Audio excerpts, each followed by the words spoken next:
Let me just check. Hey, how are you doing? It's live, isn't it? It is live. Whatever. Instagram's not working because they're idiots, but that's beside the point. Hey, welcome everybody. We're here. I'm Well, I coming like to you. I like your view. It's My view's beautiful. good. It is very beautiful. I'm coming to you from the graveyard of the Atlantic. Mm. The Outer Banks of North Carolina, It which we'll looks talk briefly about, and then we'll get into some more important things with regards to our relationship. But yes, the the graveyard of the Atlantic. How many looks. shipwrecks do you think have happened here? Ugh, you're asking me history question. Yes, 100. 3,000. What? Yes, Well, because they're so it's so shallow coming into the shore that and this goes all the way back to the 1500s. Like there, uh, I'll show you here. There's this map. fascinating. Fascinating. Okay, you know what? We're starting over for people just joining us because you got to learn. You got I to do. learn how to introduce a show instead of just talking. So I can't see if there's anybody even watching this There is. live stream yet because you are in charge. But we're 3 minutes in and we're starting officially. Yeah, we're starting officially as far as the audio version. Welcome to Doctales with Cocktails, everybody. Tim is away. I'm in the studio alone, and he is. Look at that. I gotta figure out which way to point on the. I don't know the coast, the Outer Banks. He'll tell you in a minute. We still have fun doing these episodes when we're apart because you guys get to hear and see a little bit of different scenery. And so, thanks for joining us. And if you're listening to the replay on your commute or wherever, um, yeah, it's a going to be a fun episode with Tim talking about his adventures and this special week up ahead. So, all right, Tim. I was just going to say it looks almost lighter and brighter there because you're just that wee bit further north. I'm looking out the window. The sun has my sunset is it's much, I don't know, it's a couple minutes ahead of you because you're further north and it looks a lot lighter I'm there. 885 miles north. That makes all the difference. So my buddy I'm kiting with lives in Montreal, and it's 60 miles closer to Montreal than it is to Sarasota. It's crazy. That is some interesting data right Yes, there. And correct. so it's closer to Montreal than it is to Sarasota. Hmm. Wow. That's how far south we are. That is. And you know what? With the way the weather's been here, I've been like feeling like I'm far south. I've been in my pool every day, doing a little laps, working my legs, getting my swimmer's tan on. So, yeah, it feels very tropical here. So, tell everybody, you said there has been how many shipwrecks there? 3,000 shipwrecks where you're at? Because Yeah, I'll show you. I'll bring since them what, the beginning of time? since I don't know, since they started coming here in ships, which is the 1500s.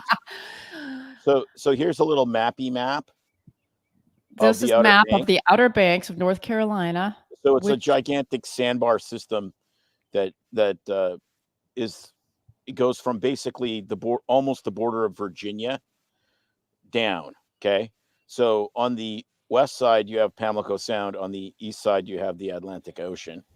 All right, so that's pretty cool. And so we kite in the Sound largely, and there's quite a bit of wind here because it's basically in the middle of the ocean. But here's the shipwreck map. Every single one of those little microfiche lines is wow. shipwreck. Wow. That is insane.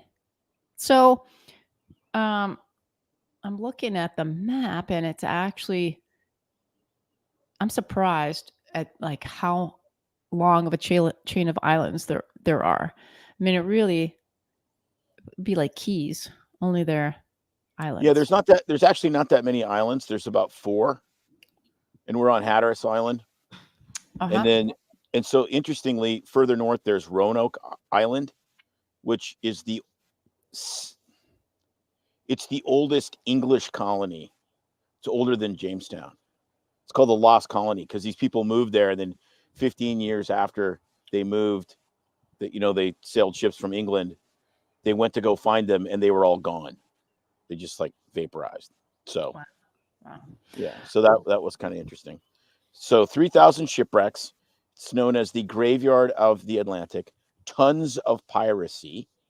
So the town of Nag's Head, which is 20 miles north of here, got its name because they would take nags, old horses, and tie boat lanterns around their neck, and then they'd walk around the dunes, and it would look like the swaying of the nag's head would make it look like a boat was moored there. So they'd come in at night, they'd see the lighthouse, and they'd go, "Oh, there's a boat moored there," and they'd run aground, and then the land pirates would run out and steal everything from the ships. I want to know, I might look this up, where the term nagging came from. If a nag is a horse's head, is that right? Well, it's a horse. It's an old horse. So how does nagging have to do with horses? Anybody know? Throw it out in the comments. I wish I could read the comments, but I'm a guest on the show and I can't. I have no control. Yeah. How does the term nagging relate to horses? I don't know. Horses don't seem to be too needy, right. bitchy. So I'm going to do a couple very, very short videos to give you kind of a sense of what it's like. So this first one here. You weren't even. Okay, that's it's a very loud audio for our listeners, and I got rid of that. But that's me. I'll play that one again with no sound. It's you. That's me kiting on the sound. It's not on the ocean. Yeah, that's correct, because I would be drowning otherwise. So it's shallow there, and it's quite shallow there. Looks like you had a pretty good run. You didn't even laugh at my joke. You go on a roll. You start talking about stuff. I'm talking about nagging, and horses. What, you're saying like horse face woman or something like that? Like just where was over your head? No comment. Anyway, nice cup. Where did you get that lovely I got martini that at Buc-ee's. It's the martini glass of appropriate size. Look at that thing. It's massive. Is it huge? Insulated? It's huge. Is it insulated? And you can put a. Is it insulated? Oh yeah, it's insulated. Did you get me one? Did you get me one? No, but I can get you one when I drive back through South Carolina, because on I-95, in the 885 miles, there's one Buc-ee's. Believe it or not. Didn't get your wife an insulated martini glass? What color do you want? The crowd says boo. Okay, so I'm going to add one more. I'm going to show you one more video. It's a little windy, but there is narration and it's quite interesting. So check this out. So this sandbar. Hey, what a good place to like build a highway on. Basically, nothing.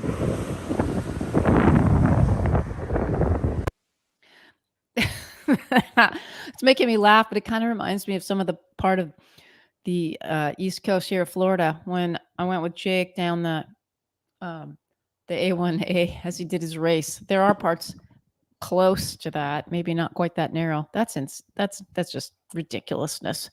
No, gotta wonder what happens to that in a hurricane. It goes underwater. There's parts. It's wild because they have to keep building these new bridges. Like they just put this gigantic new bridge in because the old road just basically got consumed by sand. Like it either gets consumed by sand or it gets consumed by water. Like take your pick. So it's a super great place. It's a really interesting consumed by sand. At least it's still preserved. You can ride your yes. So there's places that like get consumed by the ocean, and then other places where they get a big storm and it moves all this sand around. So I like whatever. It's quite interesting. So you're having fun, and you're not in snow. You're not shoveling it like I was when I was gone. Negative. And nobody's injured. Any medical stories going on up there? Not really. No, not really, which is good. It's good. It's been relatively pain-free. I mean, other than some of us are older and we get beat up, especially like me, because I'm like the least experienced. So, Well, I found some good. Oh, I should have brought it to show everybody. Some good pain relieving cream. That's amazing. It's a new thing. I got it here at the local market on Sunday. does it have weed in it? The stuff I bought does not. Now, our neighbor friends were with stopped at the CBD/mini THC infused bombs for his aches and pains. The stuff I got actually is tallow because we know how much we like tallow. This stuff I didn't suggest putting it on your face because there's a lot of essential oils in it, but they have a pain cream tallow that is amazing. I've been putting it on my elbow and my right arm that's been bothering me. It's got turmeric in it. So there is orange, and you almost look like a carrot. You have to be careful with it, as well as some other essential oils, lemon, I think rosemary, oregano. But that turmeric and there's some capsaicin, that combination of anti-inflammatory in the tallow, and it's all organically sourced, really works amazing. The company, I have their card right here. I'll get it in a second. Is local here, and I'm telling you, you go out in the sun. I put a little bit of that on and walked around in the sun. Ooh, did that light up? Okay, so here's a plug for you, company. It's called Untamed Tallow, premium all natural tallow bombs. This is their card. If anybody wants to look them up, they come to the Sarasota Lakewood Ranch Outdoor Market. They are online. They're on Facebook, Instagram, X, TikTok, and what's the @ sign? That's not LinkedIn. I don't know what that is. Probably just their plug at Untamed Tallow. There you go. I'll try to get that in focus. Yeah, really good products. You can shop online. They have lip balm, they have moisturizer, and the pain cream. Amazing. Comes nice little jars. So all organically sourced. That's my little shout out of the week for you. And you'll be, I don't know, hopefully you're not injured and don't need to be rubbing your body in orange tallow.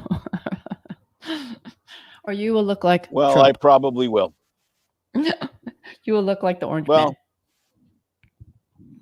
Orange man bad. All right, All what are right. we talking about next? What do you got? I have a whole bunch of slides. Well, that we okay. can go through. It's related to anything I'm thinking about. Everybody, this week, has got me. I'm thinking. We talked last week about our trip to Austin, right, and being at the graduation and Mother's Day weekend. Well, the month of May is always a big month because it's our anniversary coming up, and ironically, it happens to now, I think, be a theme. You can thank or hate your bros for planning your kite surfing getaways during this anniversary again. Thankfully, it's not a big one like when it was our 30th, but the 32nd anniversary coming up on the 24th. So yes, which is Friday. Everyone can cheer for us. Tim can cheer because I remember the date. And yeah, which is almost a miracle. We spending it apart again. 2 years ago, I bought him a garage condo for our 30th wedding anniversary. What are you getting me this year? A giant martini glass. I'll take it. I'll take it. From a roadside gas station in South Carolina. Okay, so cheers, everybody. Raise a glass, toast us. I'm sipping from my fine wine glass, courtesy Crate and Barrel. It was featured on what was that show with Carrie? Is it Walsh? Carrie, I forget her last name, where she was the fixer. We watched a little bit of it. Remember? It's all about the presidents in Washington. You forgot the name of it. Scandal. These were on Scandal all the time. She drank wine. I think she was a semi-alcoholic because she was drinking wine continuously. Anyway, Crate and Barrel. Well, her character was. Whether Kerry Washington is a different story. Oh, Washington. No. The character. All right. So I am celebrating, and I'm just going to say it right now, a popped open this. It is to our friends that live in the Oregon area. You must check out Moore Family Vineyards. It's red blend, one of my faves. They have one called Radio Red. I like the regular better. So just letting you know, Ange, red blend, and amazing. And I'm drinking that's what I'm sharing tonight. a giant tub of Blue Shark Now, with a you've blue been shark in it. clearly into that bottle Well, somebody has. at Probably some me. point. Blue Shark vodka. It is Fascinating. really good. It's from North Carolina. The guy that owns it his name's Mark something or other.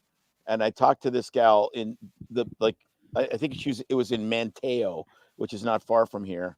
And she's like, he goes to all of these liquor stores because North Carolina has like a liquor commission, almost like Canada, where you have to go to the state-run liquor stores.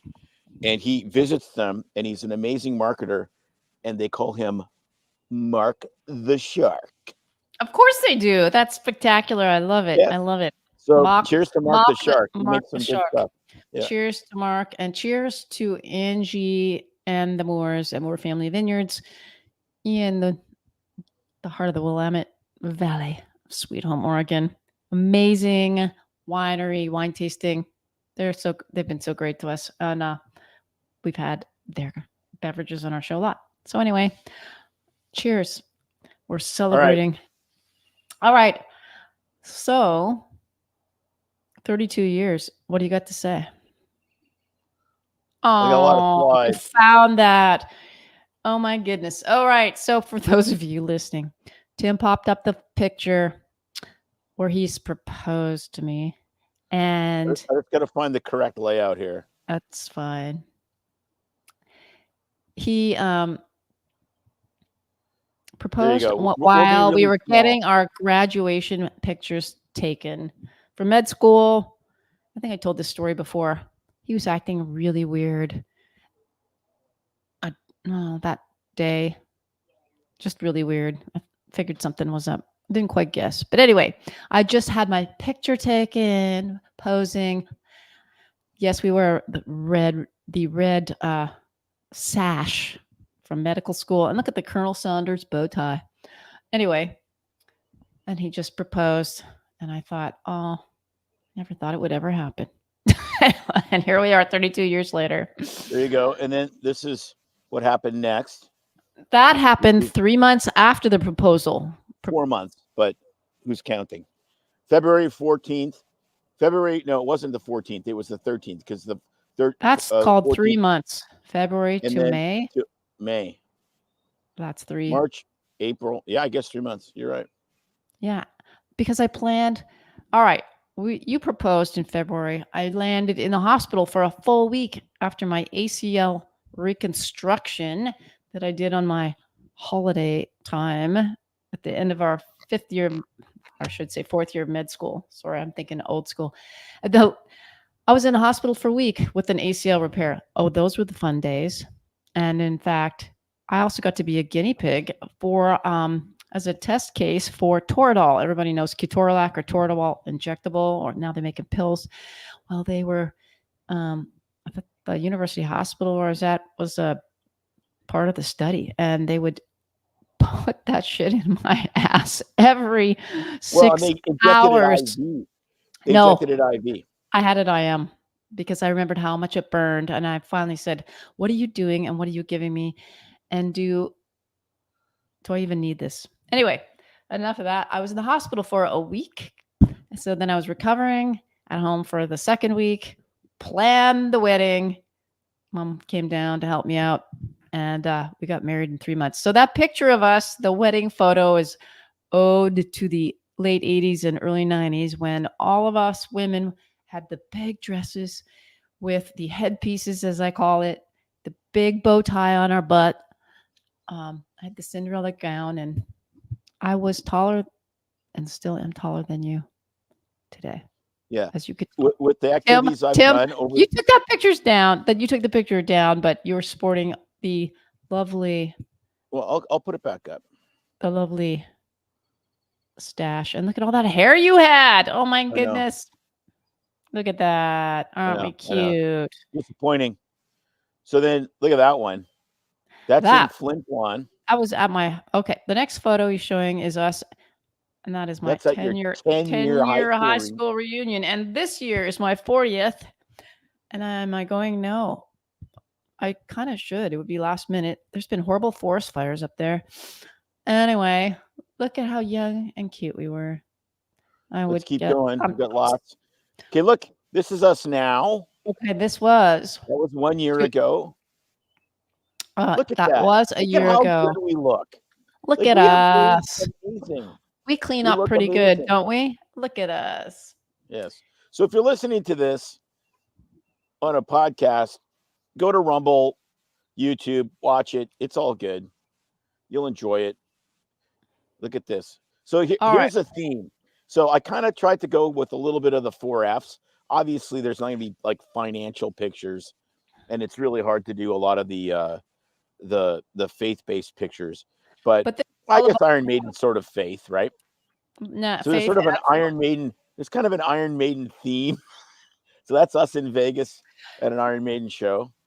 And this is us at our okay. So we for our 25th wedding anniversary, we left No, our. that one is in Vegas. That's not in London. We did see I thought it was. Iron Maiden for our 25th anniversary in London. That was pretty amazing. Yeah, we left the child behind at home alone. Went to Europe for 3 weeks, and he survived. Although the dog almost drove him insane. Let's just say we'll leave it at that. Yes. So yes, there we are, Tim and I. And you know what? I enjoyed Iron Maiden. We do fun stuff together. Go to shows. Go to concerts. Traveling. Look at us, all so cute on a. I think that's on a cruise. That was on a cruise that we went with my sister and her husband at the time in the Caribbean. This is us working together. We've had so much fun working together over the years, and I kind of miss it. Although doing the podcast together is work, so we still get to work together, and we've always been able to. I think people ask us, how do you actually? A lot of couples can't work together because we're equals. When we're not equals and we work together, we don't work together. Yeah, we told that story a bunch of times. How when I played your nurse for a while, it was not fun. But you're right. In medicine, we are equals, and I don't know. We've always been supportive and helpful, bouncing ideas off each other. This is us at the beginning of our podcast career in our studio. That is a really, really good picture. Makes me. It's the yin and yang right there. Although there was another picture I sent you. I think it was me in the lab coat and you on your Harley. So here's another picture of us having fun. There's a theme so far. I'll see if anybody starts to notice it. You can put it in the comments. But somehow we always seem to be doing one person's activity. You saw the Iron Maiden. Now you see us skydiving in our regalia. What else you got? What other photos? All right. That was you. This was all you. All me. This was my first half marathon race for my 40th birthday party. It was my 40th birthday in Victoria. And that meant so much to me because Tim ran the race with me mostly, but he had to finish first and ahead because he couldn't. Well, by like 8 inches. Couldn't run at my pace for the whole thing for his official time. But yeah, that was so awesome because you've been a runner your whole life, and there I am starting in my 40s. It was a short run, literally, because by the time I got to 50, a hip replacement took me out. So yeah. All right. There you go. Look at that. If you can't see this picture very well, in the back is a Corvette. And it's actually a family photo that we did in Saskatoon that Grant, our friend, Tim's junior high school, lifelong friend took. He's a great photographer. And the posing was awesome because I didn't put the kids in there and they don't like to be part of our stuff and I don't blame them. But the looks on their face was all serious with attitude. And I just love this picture. I don't know. I should get that one up on the wall again.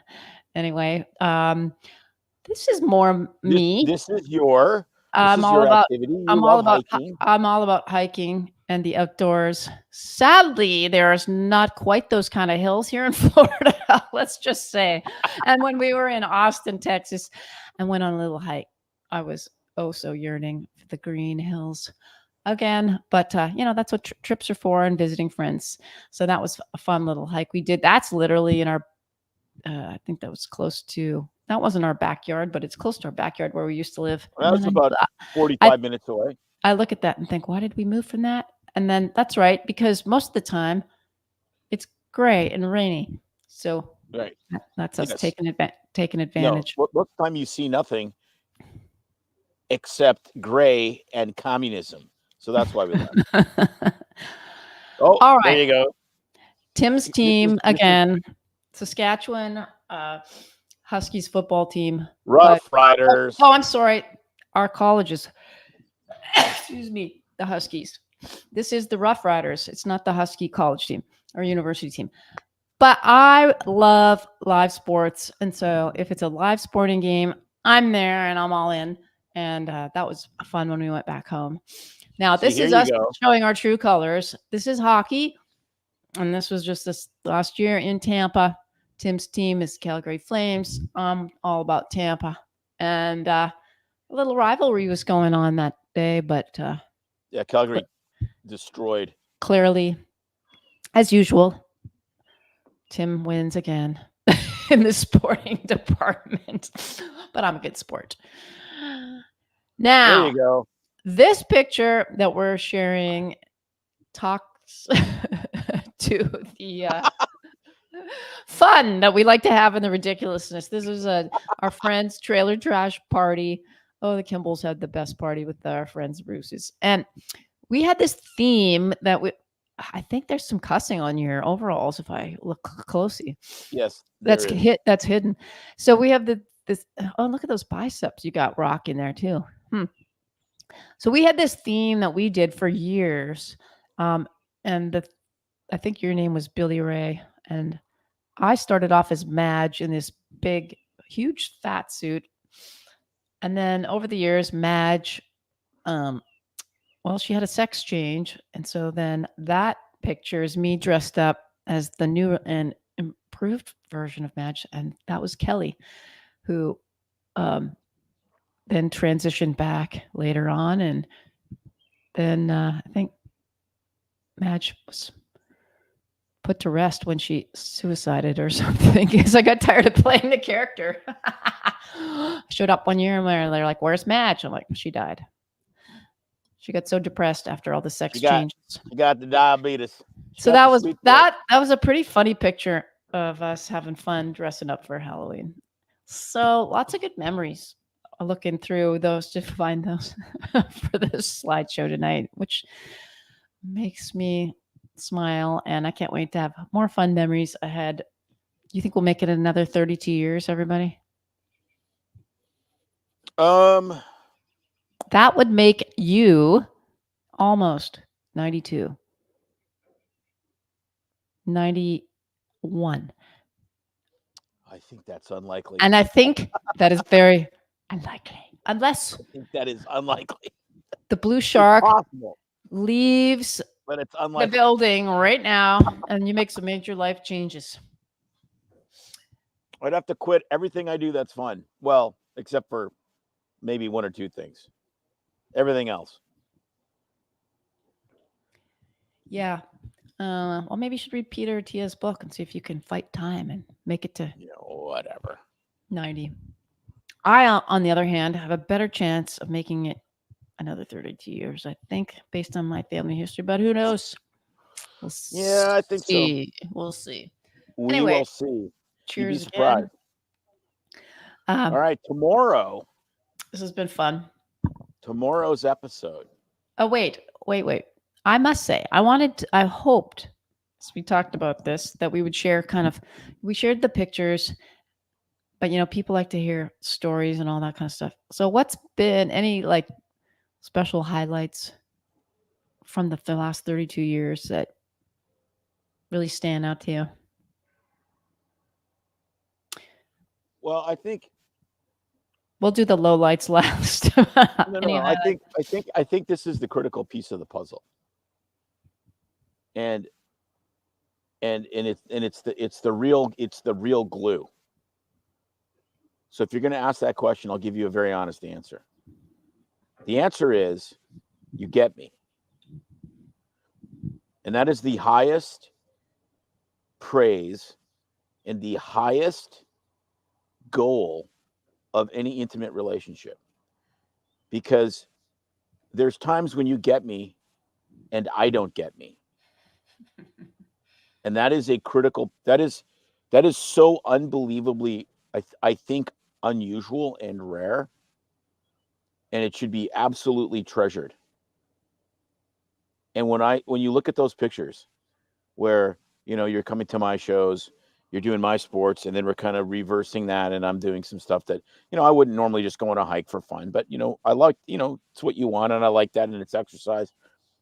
I ran that half marathon with you because you needed a coach, but it's not it's the you get me, because your goal in a marriage is not to love your spouse. The goal in your marriage is to like them, and people that get you, you like. Right there, put that one in the bank. That is it. If you get that and you focus on that, the rest will take care of itself. But that's it. You want the highlight? That's it. Love it. That was amazing. I'm supposing everybody wants to hear from me, my share. Yes. I would say, for all you dudes listening, to what I, as a woman, have loved and cherished over the last 32 years of our marriage, is that you treat me with love and kindness, and you listen to me, even though you are the talker in the relationship, and that I always feel like I'm safe with you, and I'm cherished, and I have total trust that you got my back, and that no matter what, you're going to take care of us, the family, and the relationship. And so I would say that listening is so important, not fixing a problem, but just being heard. And that's cherishing your wife, not tuning out, not trying to fix a problem, loving her for who she is, being best friends. And I think, for me, that really is what a woman wants, is to trust their spouse. And, we've had, and we shared a lot of my struggles throughout our marriage, because I'm the one with all the emotional ups and downs and insecurities, it seems, mostly. And I would always feel like I could share my deepest insecurities about our marriage and how I was feeling, and not be afraid of how you would react, or that you would, sometimes, yeah, we have little fights and you'd freak out. But I knew that the marriage, that you thought the marriage was more important than either one of us alone.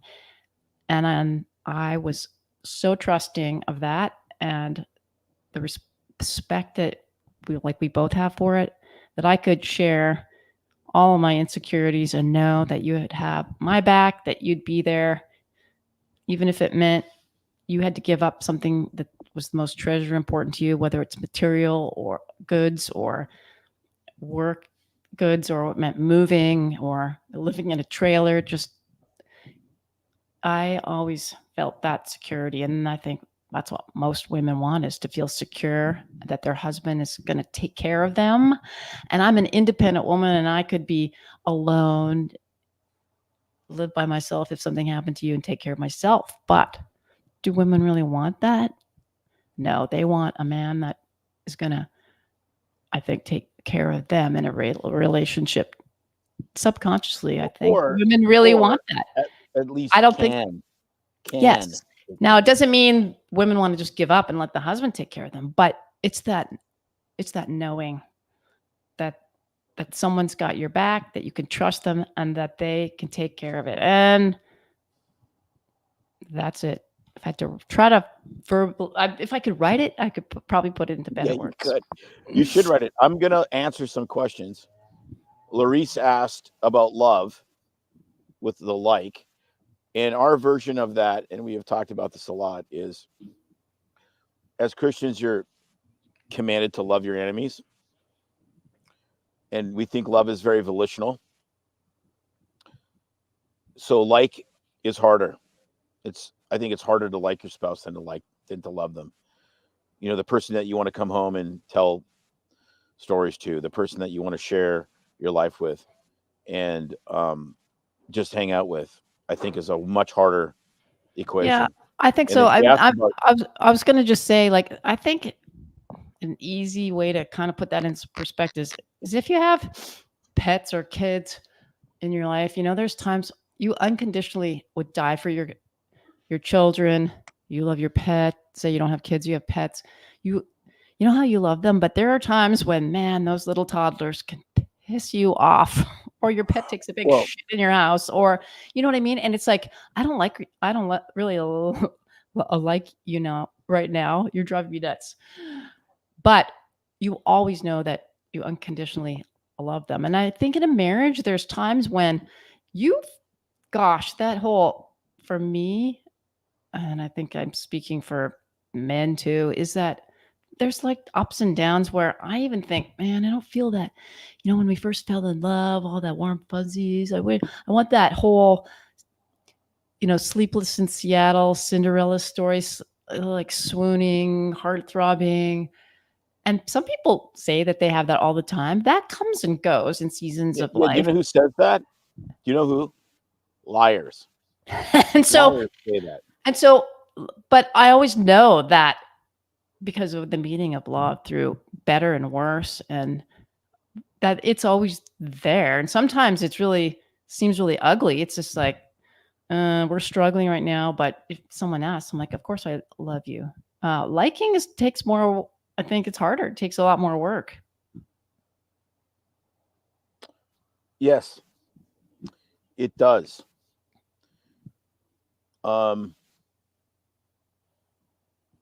So Desiree asked a question. I can only hope to find what you all have one day. Going on 5 years as a single parent, and it's become harder and harder to find someone who fits your description. The problem is this. You don't find someone that fits the description. You become the person that fits the description, and you grow together. Yes. So the issue is not finding somebody. The issue is finding somebody that's willing to hold your hand, scared absolutely shitless, and jump out of the plane together, understanding that you know nothing, but you'll figure it out no matter what happens. That's the issue. It starts with the commitment. It starts with understanding that you don't know what you don't know. This is going to be a tiny bit crude, but it's me, and I'm drinking. It's understanding that you're young, dumb, and full of cum, and you have to sort through all of that insanity together, and you will do whatever it takes, short of homicide, to do it. So the issue is not the right person. The issue is the right attitude, and I guess finding the right person that shares that right attitude. That's really what it comes down to. Exactly. You find someone that shares the right attitude, you could marry somebody with like 2 heads. Stop. But I want to just put my part into this. So yes, it was all perfect Cinderella story for me at the beginning because I thought Tim was the perfect guy. And then after, Oh, what wow. year was that? 96 ish. 190. I don't know. No kids yet. 95, 96. I went through a massive crises. How that was only, 3-4 years into the marriage, and I was unhappy. My career wasn't filling me up.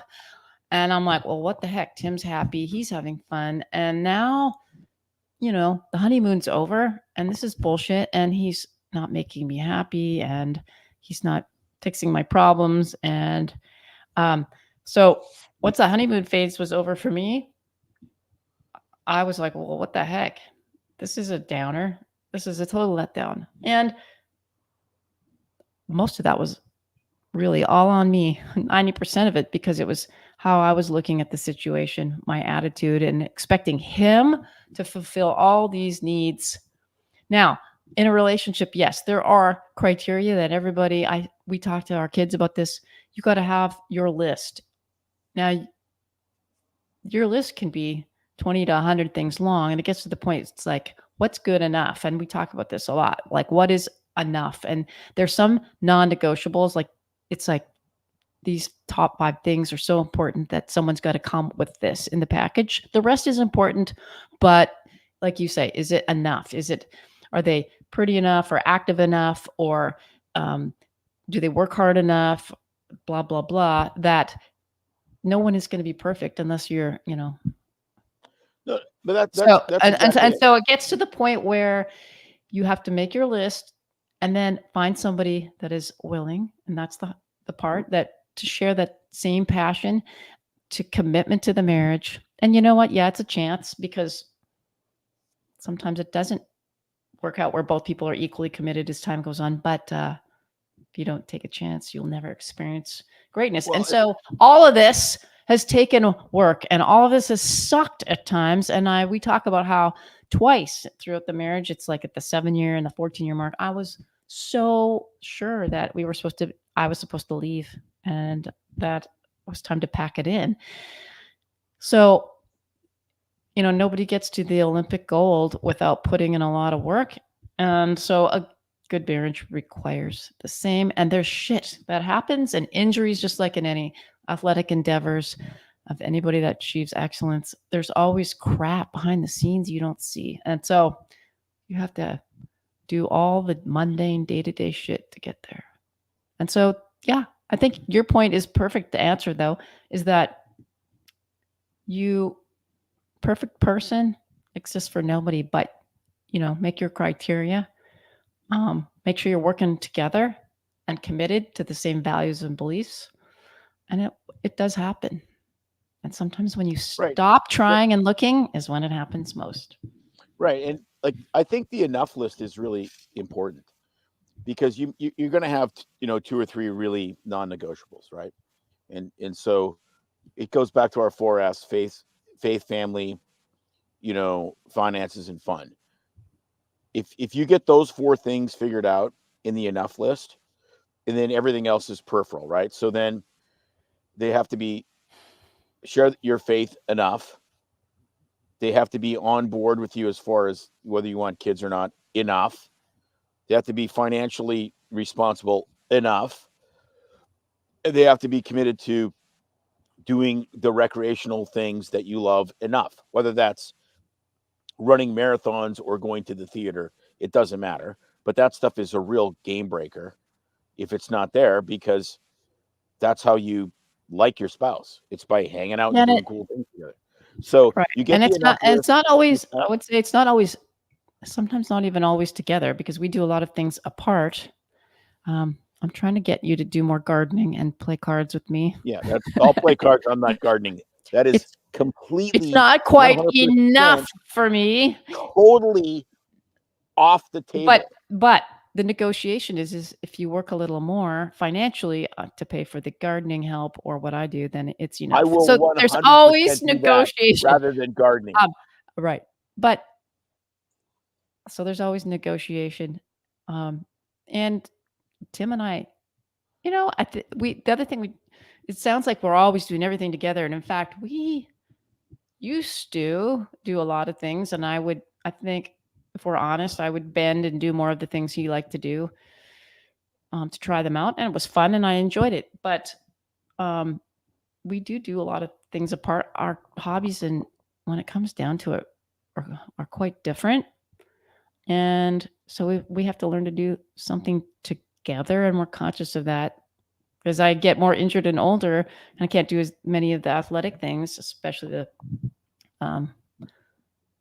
things that Tim's into, then yeah, you have to just not negotiate, but agree to set a date time where you're going to pick an activity you can do together. So there you go. But anyway, Desiree, you will find your, I'm not even going to say soulmate. You will find the person, because I think everybody has so many do not soulmates. find a soulmate. You will find a mate. Right now, we can end on this. You will find a mate that fits, that fills your soul. But you do not find a soulmate. You make a soulmate. You make a soulmate. Yes.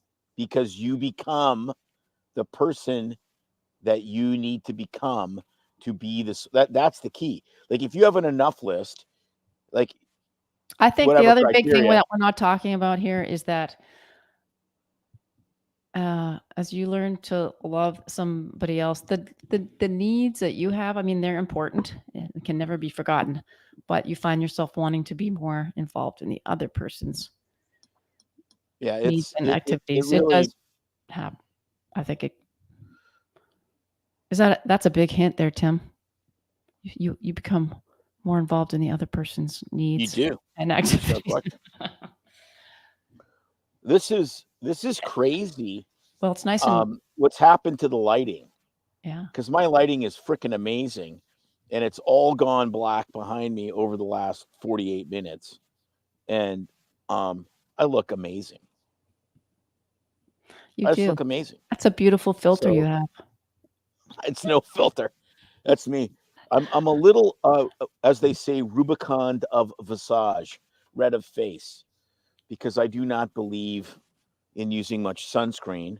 I think that your body should adapt to the massive cancers. And I'm with a bunch of guys from Canada, and it's like I'm living with vampires. No, they're all vampires. They're like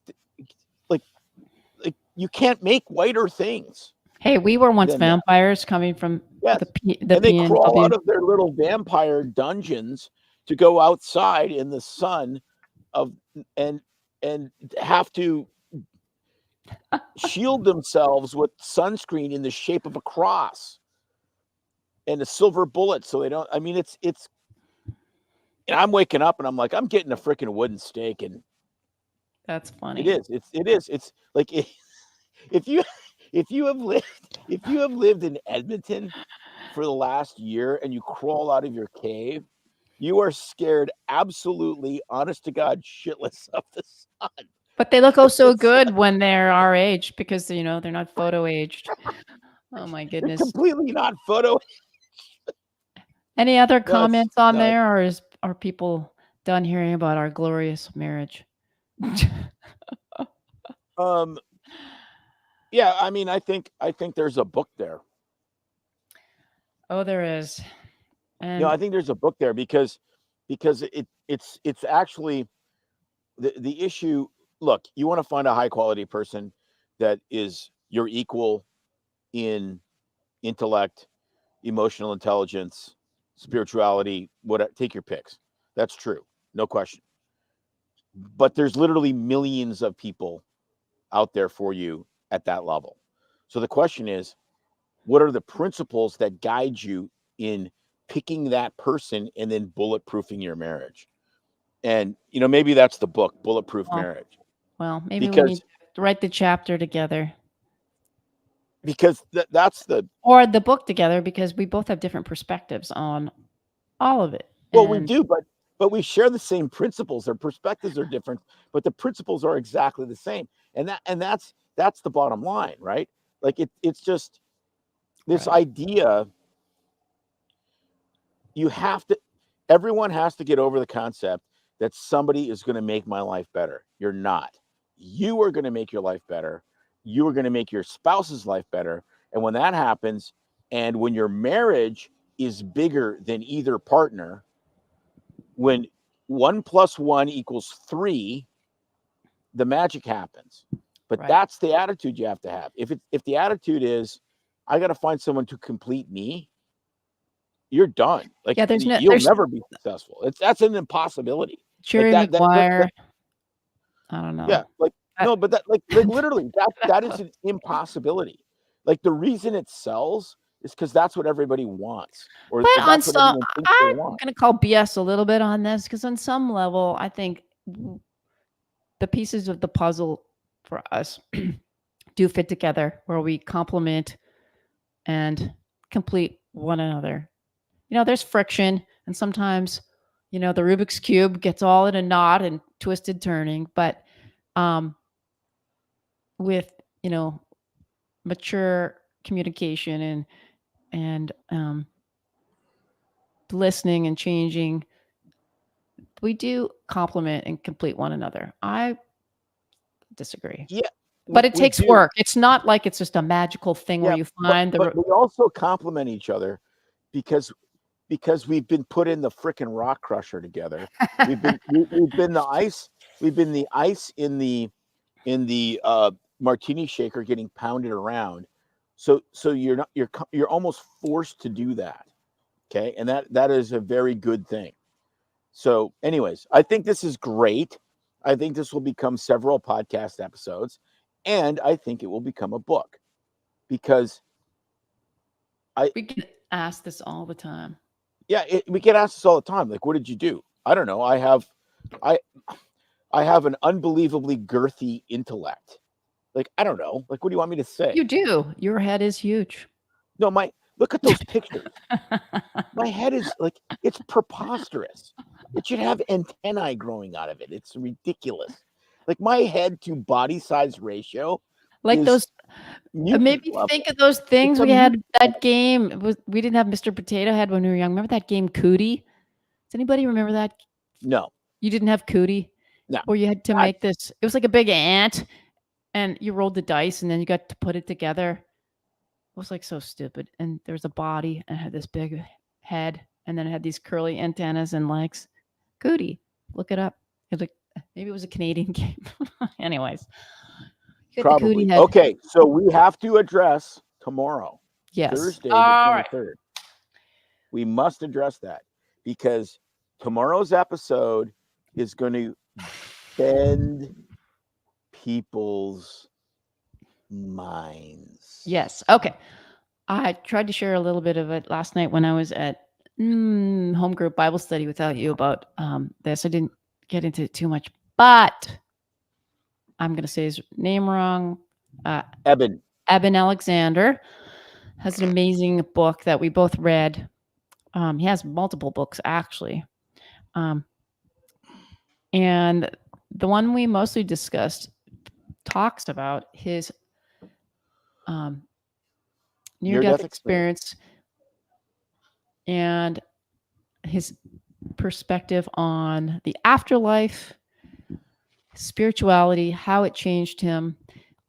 And he also talks about the physics, about the physics involved in our spirit, our soul.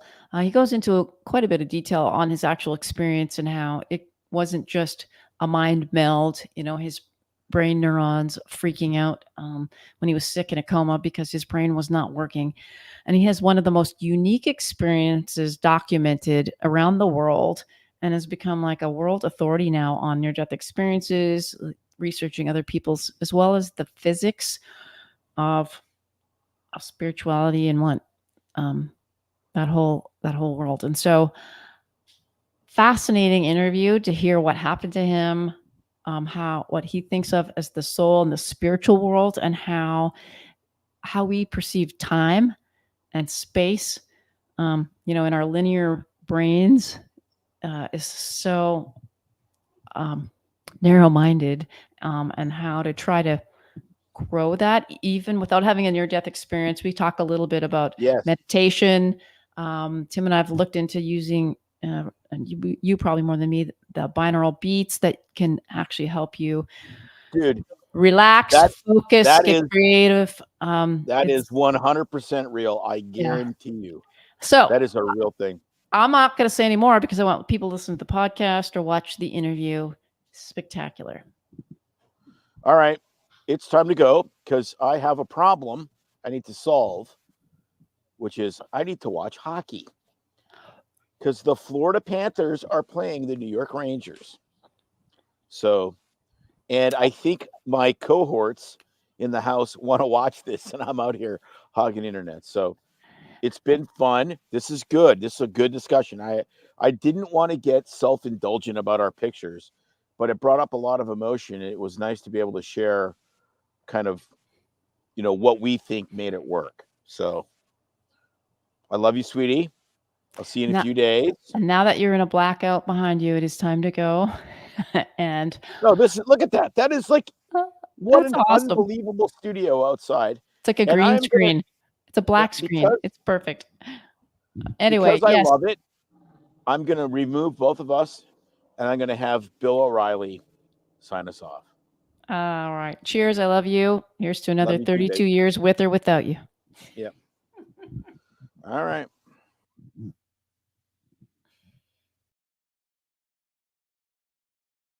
Live! I'll write it and we'll do it live! Thing sucks!